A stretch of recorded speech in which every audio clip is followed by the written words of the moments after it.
right, welcome back to episode 5 of Let's Be Blunt. I am here with Donovan from Common Sense Urban Legend. He's one of the rock stars from downtown, mainly behind the scenes because he could be a little grumpy sometimes. But we're going to talk about a couple things. We're going to talk about champs. We're going to talk about some strains. We're going to talk about a fun event, family event we have coming up very soon. But yeah, let's deep dive into it. Don, are you there? Mm-hmm. Alrighty. So let's talk about champs. Any artist you're specifically excited to see? I think Tony Casey for sure. He's one of my favorites. I love him. Oh yeah, he has a good guy. He has a great personality. I know he was at your guys' 710 event last year as well. Him and Grime. Yep, we had him blowing glass out in the parking lot with Paul from Liberty 50G and Waldo was there too, right? Waldo was there. Yeah, not the Waldo from Wonders. The book. But some of the artists I'm excited to see at Champs, Nico Cray. A lot of people don't know his art, but he does insane snakes. Like we have a recycler from him downtown, and it's called a rattle can because he has a free-floating opal in the back. So when the water moves, it rattles like a rattlesnake. So it's pretty cool to see. Definitely not a feature you would notice unless you're actually like eyeballing it a lot. Another artist I'm super excited to see is Ethan Wendy. That's one of Terry's favorite artists too, mainly because I said it in one of the other podcasts as well. He doesn't just do glass arts, he does paintings as well. And Terry likes non-functional works, so it was pretty cool to get a painting from him. Yeah, it was super clean. Yep. He also did that skateboard too. Remember that? No. Yeah. That's pretty rad. Mm-hmm. Oh, not a glass skateboard. Now I know what you're talking about. No. Yeah, he painted on the board. With the art. Yep. Okay. Yeah, I smoked a little bit before coming to the podcast. I had to use some brain cells right there. It was a little rough. Yeah, it's cool how some of these guys reach out to other mediums, like besides just glass, because they're just so creative. Yeah, and then Ryan Fitt, I'm excited to see if he does any electroform work out there. That's going to be a gnarly thing to see. A lot of people don't get to see that live, so that's going to be pretty gnarly. Yeah, I'm pretty stoked to see that. Did you see that one that he made for Jolly Roger for Puffco? No. Well, the big scuba diver guy, and then it had the skull and the helmet. Yeah. Yeah, speaking of Puffco, I've been seeing a bunch of Puffco core accessories coming out lately. Hopefully you guys scoop some up at Champs. Yeah, they came out with the new set for the, what do they call it, the haze? Yeah, the whitish one. Yeah, it's like, I think it's a silver on the bottom, but it's like a cloudy color at the top. Yeah, mm-hmm. Very gnarly. Hopefully you guys get some cool glass attachments. I know Glass by Shaggy's doing some pretty gnarly wigwag ones at the bottom. Yep, his tubing, his prep is just crazy cool. It's always gnarly. Yeah, one of my favorite preps from him definitely has to be like the wood grave. I love all the ones because you think it looks like wood and then you touch it and it's glass and you're like, dang. Right, yeah, it's so cool.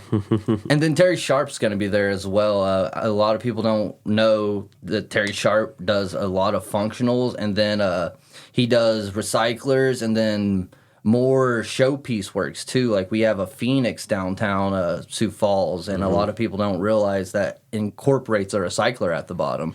Yeah. So it's pretty cool when you actually get a huge chunk of art incorporated with a functional piece of glass. Yeah, it's crazy cool.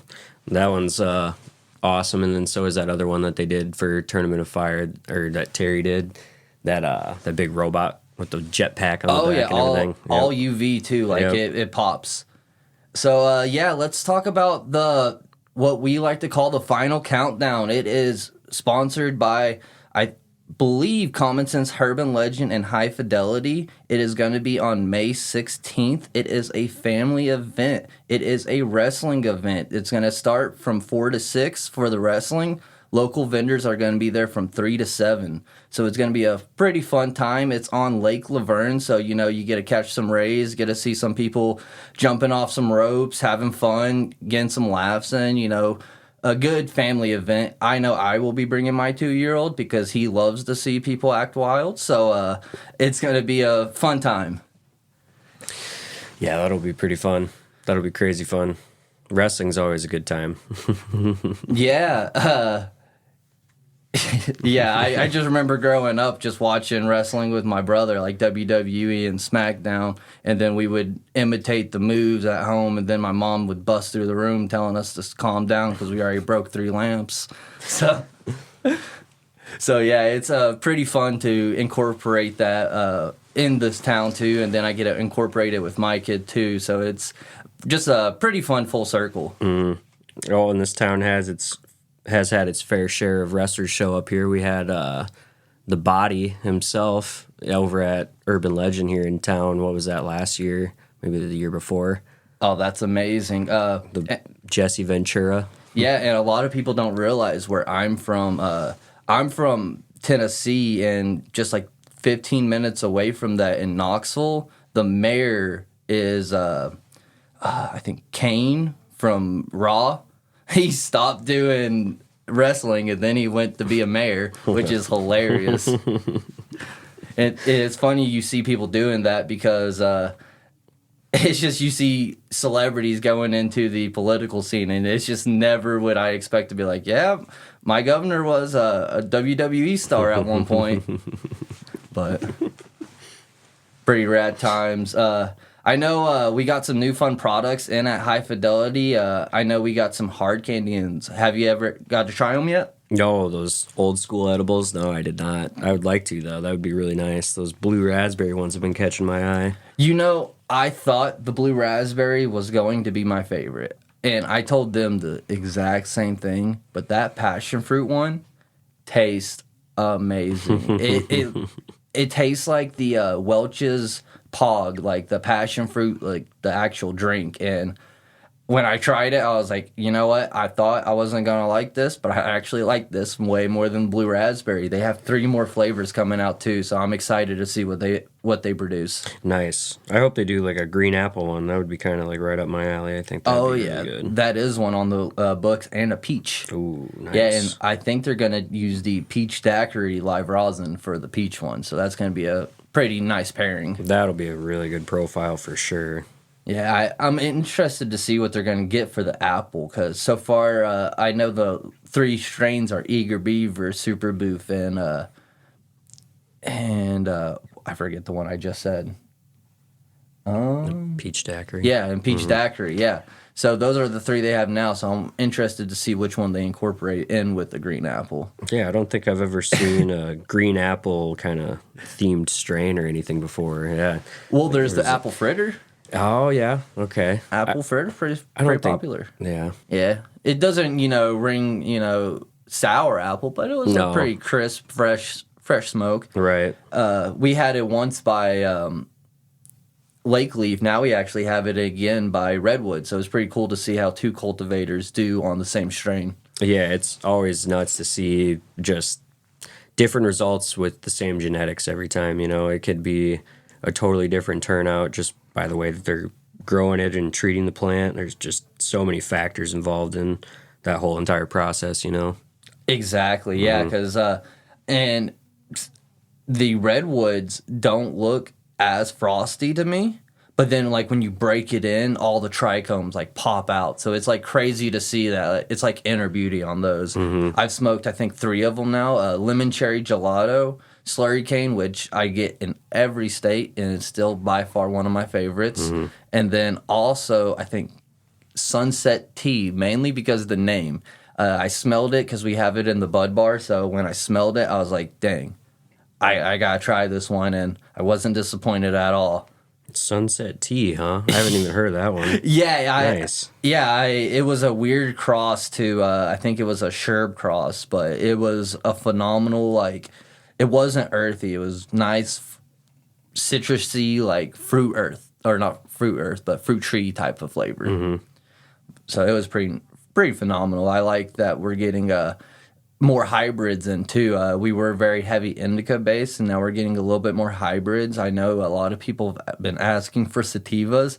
I've talked to 2 cultivators who are doing strictly sativa runs next harvest, so they are coming, I promise. And then we do have our live resin from the stash box coming hopefully very, very soon. They keep giving me good, promising updates. And as soon as they get the testing results back, it's going to hit the shelves. So I'm super excited. Yeah, some concentrate will be a game changer for sure. I think I got some high hopes for their product. Oh yeah, it's and they're collabed with Loon Labs, which who's been doing a pretty much, I'd like to say 90% of the adult use market products right now. They got a good cliche of them, or a good niche of farmers that keep going to them. And I don't know if it's because they know what they're doing, or if it was first come first serve, since they were one of the first manufacturers up and running. But I'm hoping to see the other manufacturers start to produce some products very soon. I want to see what other manufacturers in the state are doing. Yeah, I can already sense like a huge diversity in product in the state. I think Minnesota's already been pretty creative with the low potency products in the market, making like Granny's edibles or the pretzels, Yeah. that's crazy. And the seasonings, like stuff like that. You don't even see that in other states. Like I don't think I've ever seen THC seasoning anywhere else before. Yeah, so speaking of low potency, let's get into that a little bit. Let's talk about what makes it a low potency compared to a high potency. Really just man-made regulations. Just writing down the definition of hemp and the definition of cannabis, and those two being a totally different, separate thing in the law. So that's kind of what really defines it.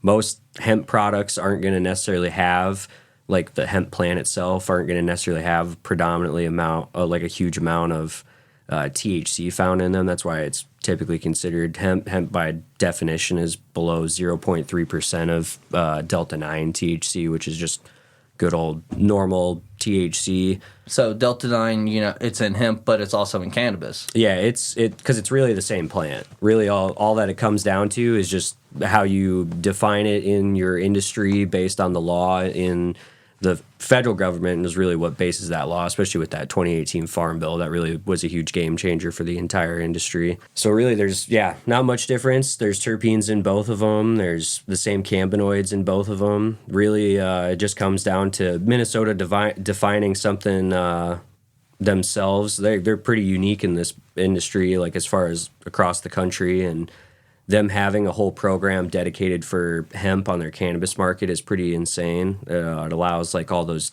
THC beverages that were already on the market to still exist, and no one has to restart over to keep their products on the shelves and everything. I know it's a super weird area right now with the Farm Bill getting reevaluated, and people are saying, it's going to go away in November. No one really has any idea right now except the big dogs in charge, I guess, And they're not going to tell us till the last second. No. I did read something the other day that 39 of the attorney generals were in support of redoing that 2018 Farm Bill. So hopefully that doesn't happen. Hopefully we get THC beverages in Targets all across the nation. It'd be crazy. I think it's a good alternative for people who drink alcohol and stuff. I think keeping the low potency on the market everywhere as much as you can is pretty nice, as long as it's regulated, And what's, sorry to interrupt you there, what's hilarious about that too, though, is a lot of them, tend to do drinks like that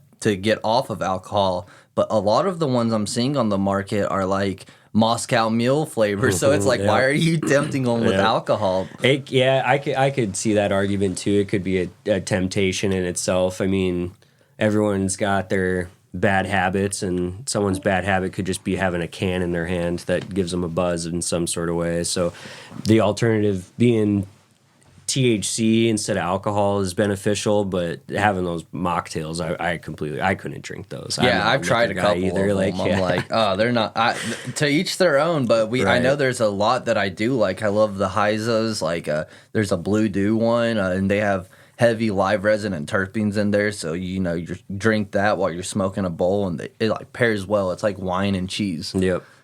Yeah, it's awesome. There's tons of them in the market around the industry. I mean, there's so many breweries around the nation making their own drinks and stuff. I mean, there's even some of the breweries out in Sioux Falls, South Dakota, where our shop's at, that are manufacturing their own beverages and canning them and everything. We actually have our own with Common Sense.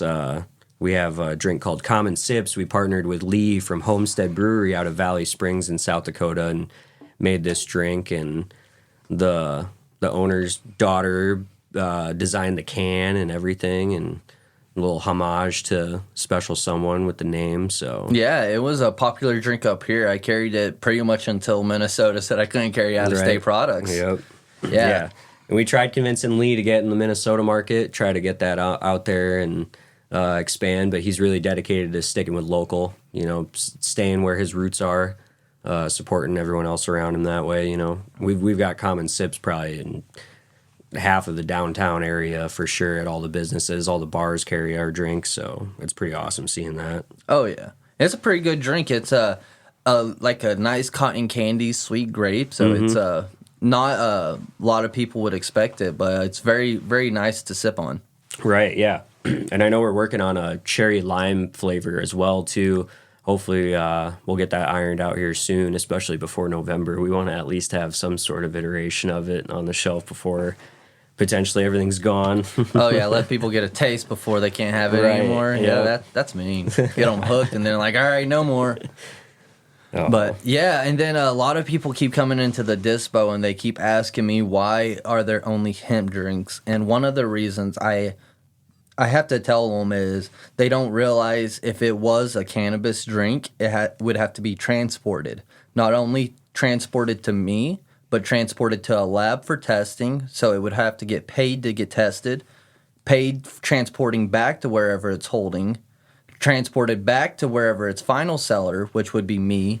So all of those would have to add into the final cost, and right now Minnesota's only allowing cannabis drinks up to 20 milligrams. So you would have to pay like $35 probably for a 20 milligram drink. So that is one of the huge factors on why you don't see any adult use drinks in the market. And sadly, unless Minnesota ups that limit, I don't want to say I promise it, but I'm probably very sure you won't see any cannabis drinks in the market. It's just very unlikely for them because it would be a hard sell. I think they'll probably end up raising it at some point. I feel like they'd have to. Just because, 20 milligrams in these beverages, because it's 0.3% THC on a dry weight basis is the whole regulation for these products being defined as hemp or cannabis. And 20 milligrams in one of these cans is more than likely still below 0.3%, which is pretty crazy. So I feel like if they wanted to have like a high potency beverage, even though 20 milligrams is 20 milligrams, whether it's hemp or cannabis, the only difference is going to be that full spectrum, the other cannabinoids, the entourage effect that you're missing, which if you're smoking a bowl with the drink, like you said earlier, it's going to be the same effect. But the reason I mainly want higher drinks is I have a couple people who can't smoke anymore, mainly due for health reasons, but they still rather, drink THC than alcohol, like you said. But they're over there like, I'm pounding like 10 of these drinks to fill something. I'm like, brother, I feel you. Yeah, the whole Cali sober thing is huge now. The alcohol sales are so far down, like it's crazy. That's why, like I was saying earlier too, all those breweries are just making all these beverages. They're getting on the market and sticking around in the industry with big plans to expand up until when we heard about the reevaluation happening. But otherwise, yeah, it's just crazy to see that the new generations they're not drinking anymore really at all. It's crazy. Yeah, I guess not me. I still do both. I like me a good sour every now and then. Oh yeah. There's plenty of good beers, especially in Sioux Falls. So many local breweries always making good stuff. There's actually really pretty good one here too. Take 16 right up here on Main Street in Laverne. Yeah, they might be one of the local vendors at the wrestling event. Oh, I could see that for sure. That'd be awesome. I know. Hopefully they bring the root beer. I'm a root beer fanatic. But I have to tell them 1919 is still giving them a run for their money. Yeah, I love me some good 1919. Yeah, 1919 irreplaceable. Oh yeah. One of the bosses got me a keg of it like 2 years ago, and I'm not talking about like the kegs that you see at your local Hy-Vee. I'm talking about like a keg, and it was probably lasted me 3-ish months. So it put it in perspective of how much of an addict I am to root beer, soda in general. Yeah, I like anything carbonated. Really, it's a problem. but it's a good problem.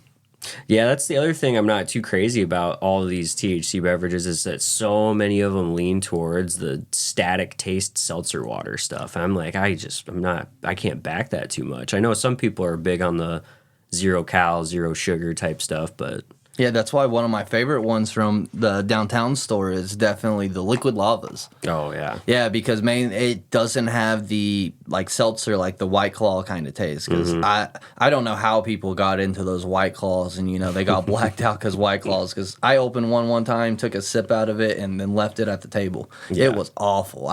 People who drink seltzers, God bless them. But So pop rocks in your mouth. I can't stand yeah, that. and they probably say the same thing about me when they see me snapping bowl after bowl after bowl. Like, dang, he's an addict. I'm like, yeah, each to each their own. But We've all got vices. oh yeah. Speaking of devices, I hear a new Dr. Dabber's on the way. Devices, yeah, for sure.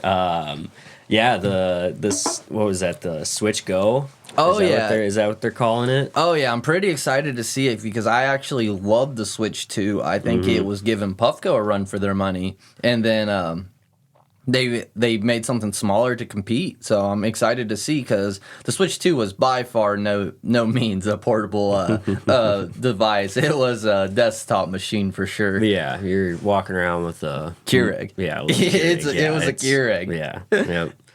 Yeah, I think the Switch Go, it looks sick. It looks like a smaller little version of it. I mean, what device do you think we're trying to compete with? The new Peak?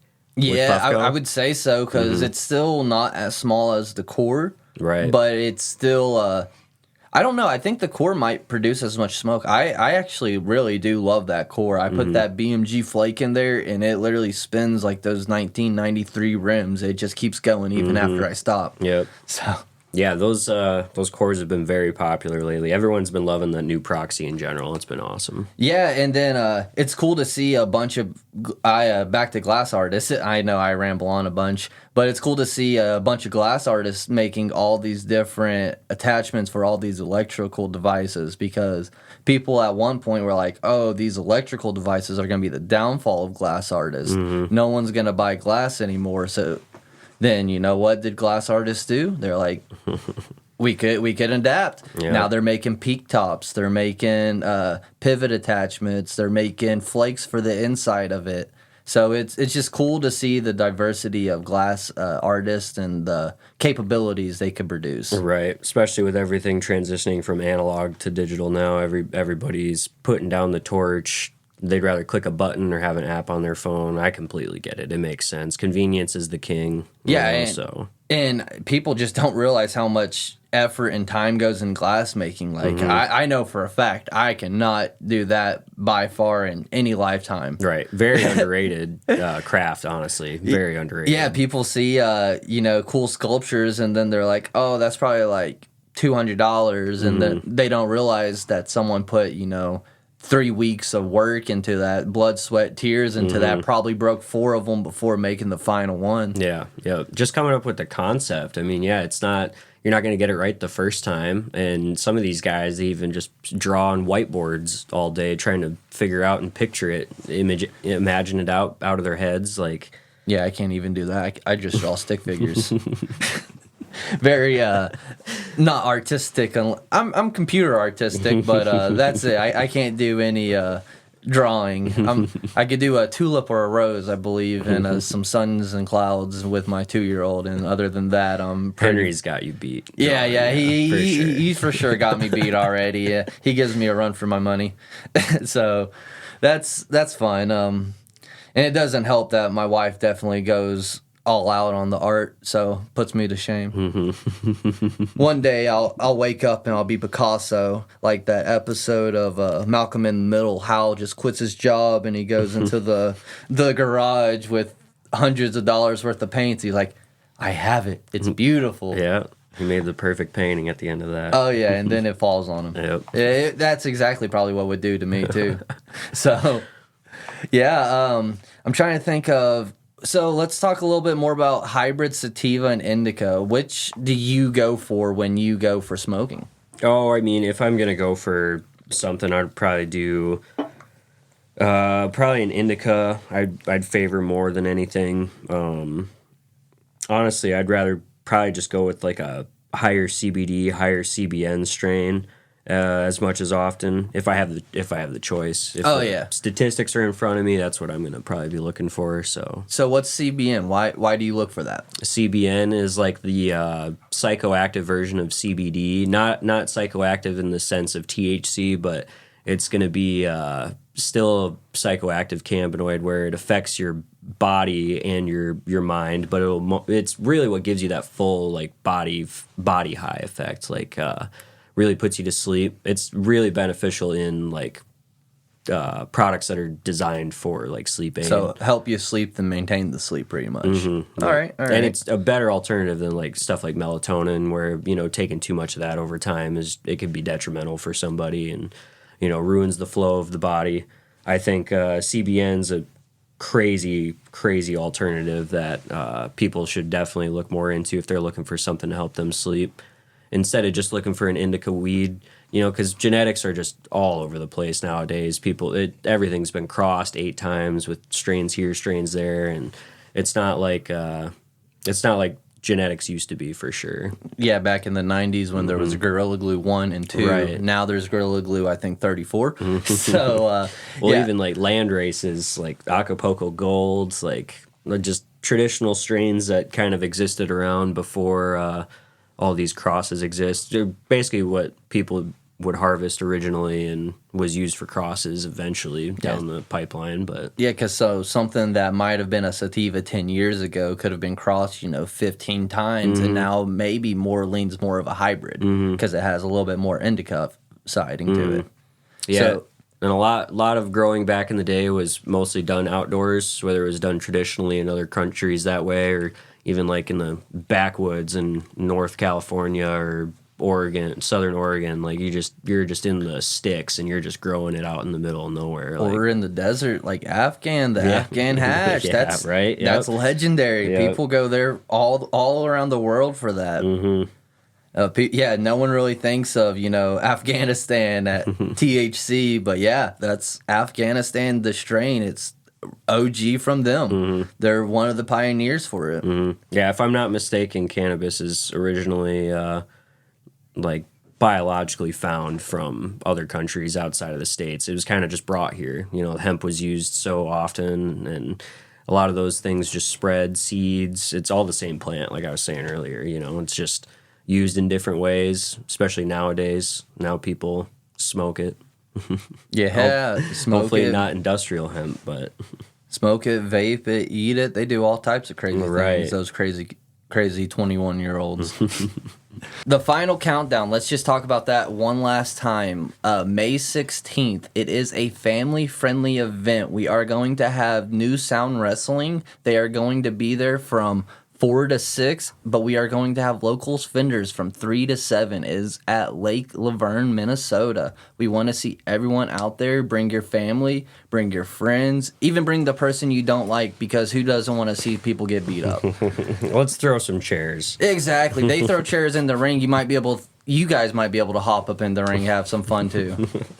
That poster's sick. Yeah. I wish they could see it. It's awesome. Yeah, there's posters pretty much out throughout the town. We have some at Herb and Legend. The bank right off the interstate has it flashing on their sign every, I think, 15 minutes or so as well. And then we also have it at High Fidelity. If you're 21, you can see it as soon as you walk in. Nice. That's awesome. But we're going to wrap it up. We appreciate you guys for tuning in. Hell yeah. It was good to be here. Let's Be Blunt is recorded at Star Media Podcasting Suite in downtown Laverne, Minnesota. If you'd like more information about renting the suite, contact Star Media. See our show notes for more details.